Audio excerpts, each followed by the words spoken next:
Tonight on Primetime Politics, hitting the campaign trail. I say that as the guy who actually did lead Canada through the global financial crisis. Stephen Harper takes a swipe at the Liberal leader while endorsing Pierre Poilievre. We'll examine the impact of that endorsement as polls continue to show a Liberal lead. Our campaign strategists are standing by. And we'll speak to polls analyst Éric Grenier for a look at the latest numbers. This is Primetime Politics. Hello, everyone. I'm Michael Serapio. Well, Canada's 22nd Prime Minister took to the stage last night. Stephen Harper joining Conservatives on the campaign trail in Edmonton, introducing Pierre Poilievre at a campaign rally, making an argument for him to be the next Prime Minister, and downplaying the role Mark Carney played in the 2008 financial crisis. Take a listen. I am the only person who can say that both of the men running to be Prime Minister once worked for me. And in that regard, my choice, without hesitation, without equivocation, without a shadow of a doubt, is Pierre Poilievre. So that was Edmonton last night. And in Delta, BC today, the Liberal leader was asked about Mr. Harper's comments. Take a listen to what Mark Carney had to say. Absolutely.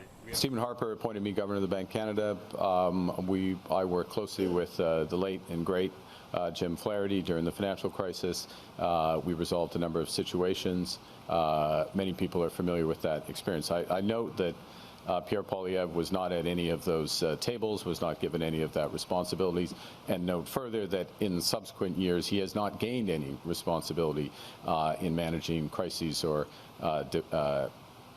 difficult situations. Mark Carney in Delta. Now, that exchange takes place as polls continue to show Mr. Carney and his Liberals are leading the race, at least as things stand right now. And to talk about this, we're now joined by the campaign strategist. Michele Cadario is the CEO of Vanguard Strategy and a former national campaign director for the Liberals. Cheryl Oates, principal at GT, most recently the campaign director for the Saskatchewan NDP. And Jordan Paquet, vice president at Blue Sky Strategy Group and was deputy campaign manager for the PEI-PC party in the last provincial campaign. Hello, all three of you. Hello, Michael. Hello. Hello. So listen, I'm going to begin here with the polls because while most are showing this Liberal lead, we do have a couple of polls that stand out. Nanos still has Liberals and Conservatives tied. Excuse me, Abacus still has those two parties tied. And Nanos is now talking about a tightening of the numbers. So I'm wondering what you guys take out of that polling. Jordan, I'll begin with you. Sure. I mean, look, at the end of the day, it's an election campaign, and numbers are going to go up and down. We were expecting this. I think what I've kind of been looking at the Liberal numbers before, and what often happens is that a leader will start to get a honeymoon period after they come into office. But in this particular case, going into an election, there's a possibility that's happening that he perhaps peaked a bit too soon. And is maybe now starting to come down a bit as the campaign goes on. We're still not even at the halfway point of the campaign. So there's still time for the Conservatives to still overtake them in the polls. And I think this resonates with what people in the Conservative campaign are feeling on the ground. They're feeling that momentum. They're feeling the crowd sizes coming out. And so I think, as we see this campaign go on, it's going to be a very close race with a very high voter turnout. Okay. Michele, what do you think? Did the Liberals peak too soon? Well, I can't help myself but laugh at the irony of peaking too soon in the pollings. But in any case, listen, it's a close race, without question. There is one ballot box question that's out there for Canadians about who they want to deal with Donald Trump. And that's why you're seeing consistently that the other parties have really faded away, and people are making a decision between two men. And they are, Mark Carney is polling far ahead of the Liberal Party, where in contrast, Pierre Poilievre is actually polling behind his own party. The head-to-head numbers are very strong in Mr. Carney's favor. But I don't know that anybody in the Liberal ranks is going to be taking that as a done deal. I think there's still a lot of time to go. This is kind of like that middle week where it's kind of slow and dragging on. The finish line seems forever ago, and it feels like the campaign started a million years ago as well. But then come next week, once we get into the debates, it's all going to go very, very quickly. And I think that Canadians will start to make up their minds even more so. I think what we have seen is that the voter pool for the Liberals has definitely increased. And I think that all parties are seeing have a soft vote right now. So I do think it can still sway back either way. And it's really going to be just the measure of, in this case, the man who is leading these parties as to who's going to come out on top in the end. Cheryl, what do you make of the situation? Is the honeymoon, I guess, fading for Mr. Carney and the Liberals right now? Well, I was listening to what Jordan said, and having been on the inside of a number of campaigns and a number of campaigns where the polling wasn't exactly what we hoped it would be, campaigns tell themselves a story. You got to keep morale high. You got to keep going. And I think, the Conservatives are telling themselves a story right now. But if you look at the broader polls, not talking about the overnight tracking polls, which are much smaller sample sizes, and, any peaks or minor blips in those should just be taken as that when you're looking at a day-by-day basis. But if you look at the bigger polls and you look at those who were sampled just as the Writ was dropping, and then you look at those same companies that have now done a second round of polling into the campaign, there really isn't much movement right now. Like, the Liberals are still polling ahead. They still have much greater vote efficiency, which means that their numbers need to be lower for them to get a majority. And the Conservatives are still sitting where the Conservatives are. Now, I think we're going to talk about the Conservatives have a ton of excitement and momentum on the ground, but does that translate into the numbers that they need and the seat count that they need to actually pull this off? The polling would say no. Okay, well, let me pick up on that point, though, because you're right. I do want to talk about the Conservatives as well. And Jordan, you mentioned the fact that you have these large numbers at the rally. Last night, estimated by the RCMP, somewhere between 9,000 to 12,000 for, I think, the 11th rally of the Conservative campaign already in this day 17, if I have that correctly. So, and then we also see, Stephen Harper come in and give his endorsement to Pierre Poilievre. But I'm wondering, Michele, how important is that endorsement? Does it help build a greater coalition for Mr. Poilievre, or is this essentially preaching to the converted? Well, I think it would have been quite shocking to Canadians if he endorsed anybody else. So I don't think it's a big surprise.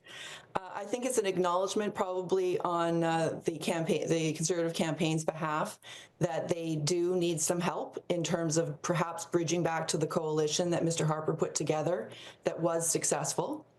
And also he has some stature of having been on the world stage. Now, having said all of that, it's Mark Carney who was actually asked by Mr. Harper to be a finance minister and never Pierre Poilievre to deal with any kind of economic crisis or the like. So I think that's kind of refueled that. But I'm also going to say the crowd sizes have been impressive. Less impressive is how Pierre Poilievre wants to keep talking about them, because the more he does that, the more he reminds us of, Donald Trump down south.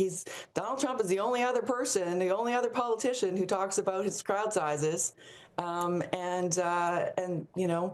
as a kind of harbinger of that campaign, and his stunning shock that because of his crowd sizes he didn't win against Biden, and we all know where that all kind of led. So very impressive organizationally, but I'm not sure that it actually is any kind of sign that there's this unknown groundswell that's not being captured in polls. Yeah, I'm smiling because I hear Jordan right behind me trying to get in on this. Sure, I think there's more people talking about crowd size. I mean, if you look at some of Mark Carney's top campaign strategists on Twitter or X, they're trying to talk about Carney's crowd sizes. They did it all during his leadership. The only reason they're doing it now is because they show a constant loop going around a block because it can't really compete with the Conservative one. So, I mean, I think they're seeing it too.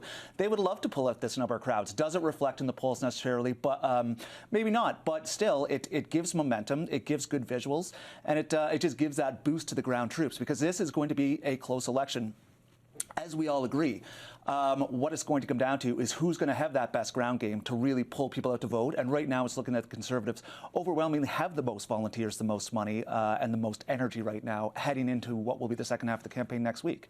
Okay, Cheryl, what do you say to that? Does the crowd size matter? Does Stephen Harper's endorsement matter to anyone who isn't already self-identified as a Conservative? I think there's a couple of things, and I agree. The Conservative crowd sizes have been really impressive, but everyone who's been on a campaign knows that if you want to pull off massive rallies like the ones that Conservatives have been doing, somewhere else has to give. So that means you're pulling people off doors. It means you're pulling candidates off doors. Hopefully they're collecting data off of all of this, but it doesn't necessarily translate into vote. And at this moment in time, at this current context in Canada, not everybody who's deeply interested in politics is feeling the spirit of going out and raising up a sign and chanting for their colleague, or chanting for their candidate, because this is a tough time in Canada. And those who are leaning towards Mark Carney, a lot of them are looking for stability.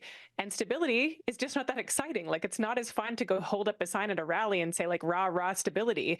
So I do think that it is a show of force for the Conservatives, but that's not to say that Mark Carney doesn't have the kind of support just because he's not the kind of guy that pulls off a rally or isn't attracting the kind of crowd that would attend a rally. Okay. Listen, we talked about Paul Chang last week, and I want to pick up a conversation on nominations before we're done today, because Paul Chang did withdraw as a Liberal candidate, but there are now questions being raised about two Conservative candidates, Aaron Gunn in BC, who's made comments in the past denying the deadly impact of residential schools, Andrew Lawton in Ontario, who reportedly is part of a chat group with convoy organizers and far-right social media organizers as well. Will these two candidates, Jordan, end up hurting the Conservative campaign? Look, I think this information's kind of been out there for a while. Both candidates, I believe, have explained it. In Andrew Lawton's case, I think he ran provincially. Some of this came out then. So I think this is kind of beyond that. Might have some impact locally, distract some stakeholders, but overall, by and large, as we get going to the campaign, I think people will move on. Are you surprised they were dropped, though? Because the party was quick in dropping other candidates. Yeah, and I think that's because some of those situations where people were dropped, there was information that wasn't known that came out, perhaps wasn't disclosed. I think the party knew about some of the information that was out there. Both of these candidates had explained their positions on these instances a number of times. So I think that was good enough for the party in these particular cases. Michele, are you surprised that they haven't been dropped? Are they going to hurt the campaign for the Conservatives? Well, I think it's a measure of Mr. Poilievre, right? You get judged by the people that are in your that you endorse as your candidates. You have to sign off on their papers, And just as I was disappointed that Mr. Chang wasn't released earlier, but then was finally done it by Mr. Carney, I'm shocked actually that Pierre Poilievre doesn't see that. Or seems to say that this is the type of person that he wants on his campaign. Fair ball. That's saying way more about him, and kind of reinforcing the very kind of narrow structured campaign that they have. That seemed to have been made up when in a different time, when Justin Trudeau was Prime Minister, when the carbon tax was still in effect.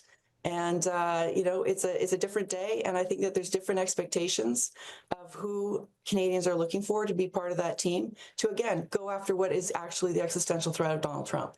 Cheryl? I am shocked, especially in Aaron Gunn's case.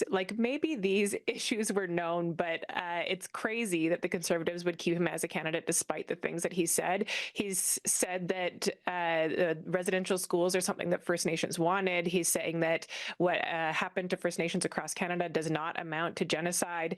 And people in BC, MLAs in BC, have been removed from the provincial caucus for saying things quite similar to this, but yet the Conservatives federally are willing to keep someone with these views. And yes, Jordan, you said they've come out and explained it, but they haven't really. They've kind of gaslit everybody and said, no, he's always stood with First Nations, which isn't really addressing the point. It's just skating over it. And I do think this really matters to the people in that community. I think that these issues really matter to British Columbia, but of course it has impact impacts across Canada, because people across Canada care about how we talk about First Nations issues as well. So I do think holding on to Aaron Gunn as a candidate does have big implications. Okay, so big implications. Listen, I'm going to squeeze in something very quickly. I'm going to ask you, Cheryl, right now, because, you know, Michelle was talking earlier about the voter pool now available to Liberals. Well, that pool, if you keep going, this is week 3 of polling, is essentially in the NDP pool that they're dipping into right now. Does the NDP campaign have to change, do you think? Well, the NDP campaign has from the beginning been a really targeted campaign. So, you know, the cap is $30 million. The NDP has been spending $30 million shoring up incumbents. And a couple of things have happened here. One is the NDP is making a really clear case about why they are relevant to Parliament, why keeping the NDP maintains the things and continues to fight for the things that so many Canadians care about, like healthcare. And also, as the Liberals move just a little bit further to the center, the NDP does have more of a contrast as they sit on the left flank of politics, really campaigning for public services and campaigning for those things that people in incumbent NDP ridings have voted NDP for in the past. Okay. Well, we're tracking that, and I'm sorry that we ran out of time, but we're going to touch upon that, obviously, as the campaign goes on. But for now, Jordan, Michelle, Cheryl, thank you very much. Appreciate the time. Thank you. Thank you. Great to be here. Well, it is day 17 of the campaign and time to open up the campaign notebook, beginning today with the Liberal leader Mark Carney, who unveiled a plan to invest in Canadian lumber, technology and housing as a means of countering the impact of Trump tariffs. Mr. Carney making that announcement at a BC facility where prefabricated homes are built. My government will provide $25 billion, I'll repeat, $25 billion in financing to scale the industry up massively, to create high-paying jobs, high-skilled jobs up and down the supply chain in prefabricated and modular housing factories like this one. As for the Conservative leader, Pierre Poilievre was in Edmonton today, where he promised to close tax loopholes that allow wealthy Canadians to hide their wealth in offshore accounts, a measure Conservatives say will recoup about $1 billion annually.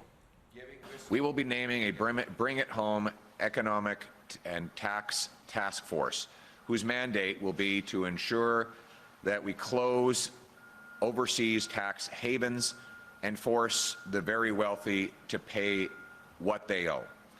That my task force will specifically propose solutions to close loopholes that allow tax havens to be a source of evading taxes for the well-connected and the global elite. And finally, the NDP leader was in Vancouver today, promising to ban the sale of homes to foreign buyers in order to keep housing affordable. He also promised to introduce tougher home flipping laws. We're going to make it permanent, the ban on big money investors buying up Canadian homes. That should be a ban. Homes in Canada should be for you and your family, not for rich investors to get richer. In addition, we're going to end the loophole that allows speculators to flip homes year after year. That's got to stop. It just drives up the cost of homes and it makes it more expensive and impossible for everyday folks to buy a home.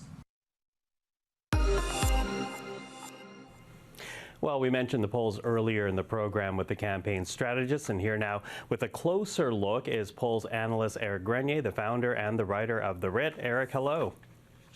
Hello.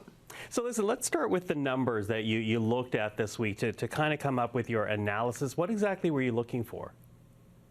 Well, I've been looking to see if there's been any change in the polls over the last little while, because we have seen every day there's been 3 daily tracking polls that have been coming out, and they have shown some variation from day to day.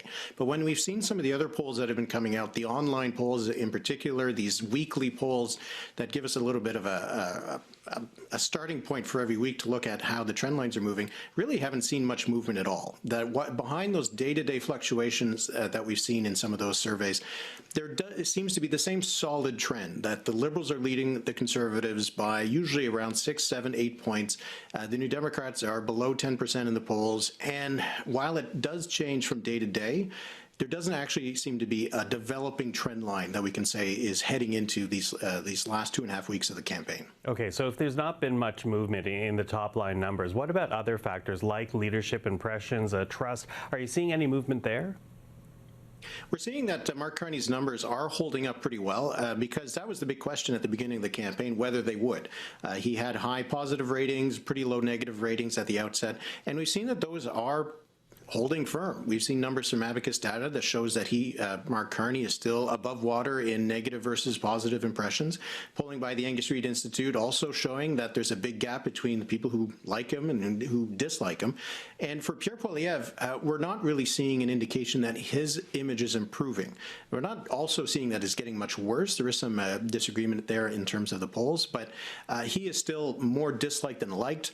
And we're not seeing an indication that he is about to take off in the polls, that his numbers have improved so much that the Conservatives should have hope that in the next coming days their voting intentions will catch up. So it still looks like a pretty stagnant campaign when it comes to public opinion, that where people were in those first 7 days of the campaign, it is still where they are today. Although, and I know that it's not necessarily included in the polls that you use for today's analysis. There is this spread when you look, for example, at an Ipsos or an Abacus up against other polls. There seems to be a discrepancy with the numbers that they're reaching versus others. What do you make of that? Yeah, this is something that usually comes up at a campaign at some point. Hopefully it doesn't last until Election Day, because then we will have a little bit of questions about what to expect. But we've seen really three sets of polls, I would say. One of those sets is the polls that are generally in the consensus, where I think things probably are in reality, that the Liberals have this lead of somewhere between 4 and 8 points. And you see that coming out in polls most of the time, most days. There have been a few surveys. There was a poll by Ipsos that had a 12-point lead for the Liberals. We've seen a couple polls with a 10-point lead. And then we had that Abacus poll that had a tie. So it does raise a question of how we could come to these different results. You can't really explain it all by margin of error. I think there would be some methodological factors, weighting choices, but the consensus is now moving towards much more that Liberal lead, because even Innovative Research Group, which had been one of the other polls that was showing a neck-and-neck race between the Liberals and the Conservatives, new numbers they put out yesterday had the Liberals ahead by about 5 points. So I think we're starting to see more of the pollsters move to that kind of portrait. In the end, we'll see what happens on Election Day and if things will change between now and there. But I think that when you look at all the polls, all the data that's available, that 6, 7, 8 point lead does seem to be more where things probably are. Okay, and that said, our former place of work, the CBC, has hired you to crunch the numbers to do a seat projection. What are you finding there? Well, there I find that it's kind of surprising numbers. When I plug them into my model and I get 200 seats for the Liberals, which is where they are right now, I have to say that I find it hard to believe, but not because I don't believe the own numbers, just because it shows how much things have shifted so much in the last little while. That right now, the Liberals would probably win somewhere around 200 seats, depending on how things work out with some of the NDP incumbents and questions about whether the Liberal vote is really going to rise as much in some unexpected places, but that would be somewhere around 200 seats. The Conservatives would be somewhere close to around 120, more or less where they were last time. The Bloc Québécois dropped to about 20 seats, and then the NDP, that's the question. The numbers would suggest that they should be in the low single digits. The question is whether some of their incumbents, whether they will hold on a bit more firmly than some others would. And in that case, looking at the NDP, probably somewhere around 5 to 10 seats. But the fact that they're at 5 to 10 and not 25 to 30 is why the Liberals are close to that 200-seat mark in the projection. Okay, closer to the 200-seat mark, as you say. And you say a lot of this is predicated on where they weren't expected to win. What ridings are you talking about when you say that? Well, for example, some of the numbers we've seen out of Alberta would suggest that the Liberals could be pretty competitive in a lot of ridings in Calgary and Edmonton, to the extent that they could win a half dozen up to 10. Whether they will actually do that, it is one of those things where you have your gut check versus what the polls are showing. Whether the Liberals would be able to pick up some of those seats in Manitoba that the NDP has held for a long time, like Churchill, Kawat-Newkaski, Winnipeg Centre would be two of those. And then maybe one of the biggest surprises would be Vancouver Island. The Liberals haven't won a seat there in a long time. Not even Justin Trudeau was able to win a seat on Vancouver Island. But some of the polls that we've seen on the island suggest that the Liberals are in first place. And this isn't just BC polling. It is polling that has been done on Vancouver Island. And so are we going to see the Liberals win places like Victoria, Esquimalt? These are areas that you would not have expected that the Liberals would be competitive. But we did see that Mark Carney has gone to Victoria. He's in Alberta now. I think they are identifying some of these seats that the models are showing they could win. that polls are suggesting they could win, and maybe the Liberals themselves think they can win. Okay, listen, quickly running out of time, but I need to ask this, because when you look at your analysis in particular, you have this 7-point spread between Liberals and Conservatives. Historically, how easily can Conservatives make up that difference, or is it a Hail Mary pass at this point? I don't think it's a Hail Mary pass to close the gap. Sometimes the polls can underestimate Conservative support by a few points, so maybe that alone will close the gap. But I think what's the problem for the Conservatives is that they don't need to be running even with the Liberals. They need to be ahead by 3 or 4 points to have a hope of winning more seats, and they probably need to be ahead by 7 or 8 points to have a hope for a majority government. So I think that is the challenge for the Conservatives, that not only do they need to close the gap, they need to completely reverse the gap in order to win the election. They can still do it. There's still 2.5 weeks. We've seen things like that happen before. But with every day that passes that it doesn't happen, it becomes less and less likely that it will. Okay, and tomorrow is the halfway mark. Listen, Éric Grenier, always appreciate the time. Thank you for that. All right, thanks. And that is Primetime Politics for this Tuesday. I'm Michael Serapio. For everyone here at CPAC, thank you for watching. Primetime Politics is back tomorrow evening. Until then, have a great night and take care.